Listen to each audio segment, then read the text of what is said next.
saya ingin menegaskan kembali terkait dengan situasi dan kondisi hari ini.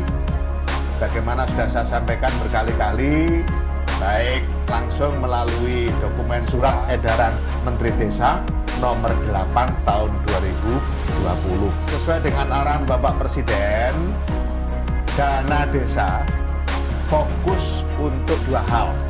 Ya, sekali lagi dana desa fokus untuk dua hal. Pertama, padat karya tunai desa. Yang kedua, pencegahan dan penanganan COVID-19.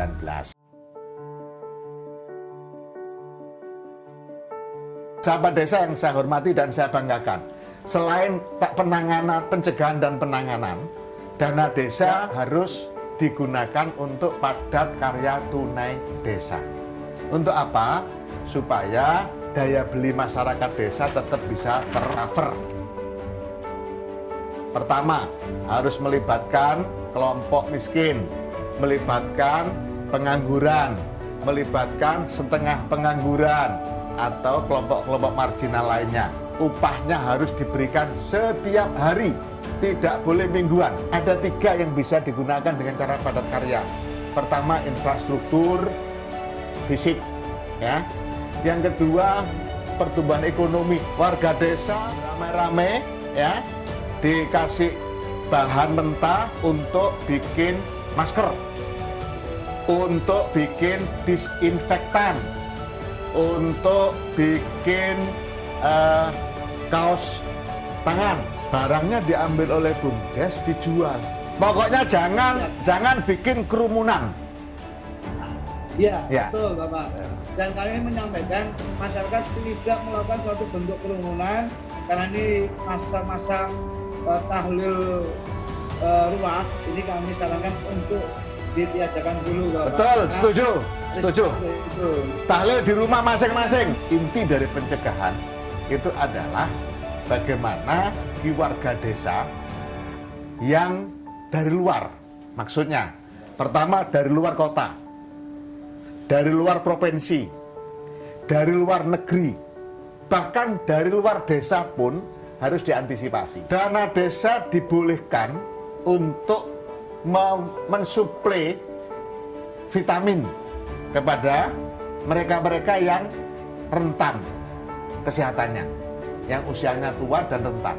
Supaya apa? Supaya tidak mudah tertular. Yang juga harus disiapkan untuk antisipasi, untuk pencegahan, yaitu identifikasi fasilitas desa. Ini juga penting. Misalnya, di desa ada SD. Nah, SD ini kan sekolah lagi libur, memang diliburkan.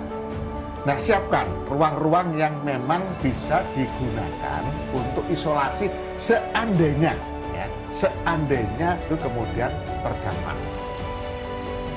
Apakah harus sekolah? Tidak.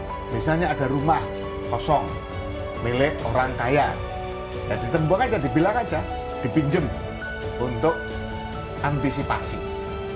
Atau balai desa pun boleh digunakan persiapan untuk antisipasi.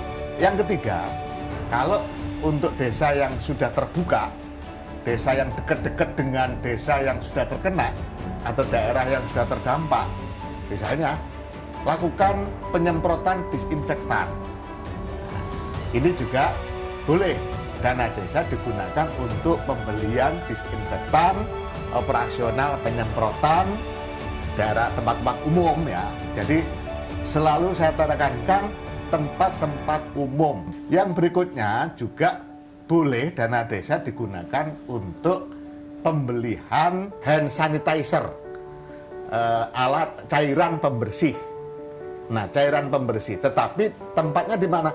Harus ditempatkan tempat-tempat umum. Dana desa juga bisa digunakan untuk operasionalisasi pencatatan, ya, pencatatan warga desa yang keluar maupun masuk. Warga desa yang mau keluar dikasih briefing, dikasih penjelasan.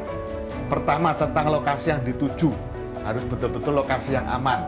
Kalau lokasi sudah tidak aman, disarankan untuk tidak dilanjutkan.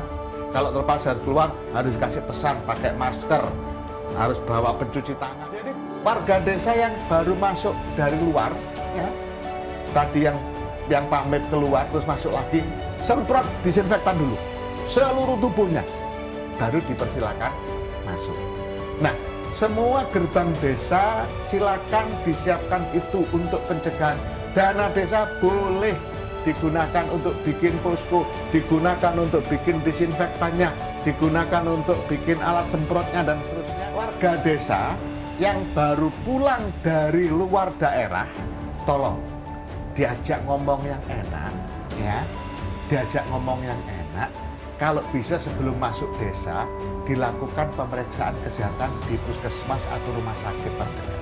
Insya Allah kalau seluruh desa melakukan protokol kesehatan dengan benar dan disiplin, maka virus COVID-19 tidak akan ada yang bisa masuk desa kita. Penanganan dilakukan bagi mereka yang PDP, pasien dalam pemantauan. Pasien dalam pemantauan diupayakan disampaikan informasinya, misalnya pasien dalam pemantauan itu dia demam, dia sakit batuk-batuk nggak sembuh-sembuh, dia flu dan seterusnya, segera dilaporkan kepada rumah sakit untuk dilakukan pengecekan dan seterusnya. Dan sementara yang tadi rumah isolasi atau sekolah isolasi tadi bisa digunakan untuk karantina sementara sambil menunggu petugas pemeriksaan dari rumah sakit atau puskesmas terdekat. Yang kedua, di samping itu pengawasan pasien dalam pengawasan yang sudah betul-betul terkena. Yang sudah betul-betul terkena langsung dibawa ke ruang isolasi. Ya, yang sudah disiapkan, ditutup sedemikian rupa, suplai makanan disiapkan, boleh dana desa digunakan untuk menyiapkan makanan. Langsung dikoordinasikan dengan rumah sakit rujukan untuk segera segera dilakukan evakuasi. Bentuk evakuasinya bagaimana? Ada ambulan gratis. Kalau terpaksa ambulan gratisnya penuh, banyak yang meminta, boleh dana desa digunakan untuk menyewa mobil mengantarkan pasien yang sudah positif tadi sampai ke rumah sakit.